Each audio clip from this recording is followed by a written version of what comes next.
இல்ல புள்ளைய shut down பண்ணு. ஏங்க நம்ம பக்கத்து வீட்டு புஷ்பா இருக்காங்க, அவ புருஷன் இத்தா தண்டி பெரிய செயின் வாங்கி போட்டிருக்காங்க. புருஷன்னா அவன மாதிரி இருக்கணும். போ அவனே போய் கட்டிக்கோ போ. ஏங்க நான் பார்லர் போய் ப்ளீச் பண்ணலாம்னு இருக்கேங்க. பாத்ரூம்ல ப்ளீச்சிங் பவுடர் இருக்கு, அதை எடுத்து மூஞ்சில அப்பிக்கோ. அப்பயே வண்டியை வரான்னு பார்க்கலாம்டி. போறாங்க சோறு வேணா ஒண்ணு வேணா போய் காபி போட்டு போ. நான் எதை கேட்டாங்க காபி கர்மாந்திர சொல்லுங்க, இருங்க எடுத்துட்டு போ. வரேன். அப்பாவே சாப்பிடல, நீ என்னடா சாப்பிடுற மயிறு? இந்தாங்க காபி போட்டு எடுத்துட்டு வந்துட்டேன். என்னடி இது வந்து இது?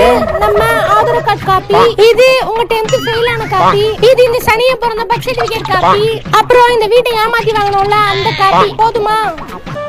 என்னங்க செயின் வாங்க போறோமா இல்ல ப்ளீச்சிங் பண்ண போறோமா? ஐயோ அம்மா, டேய், அம்மா, ஐயோ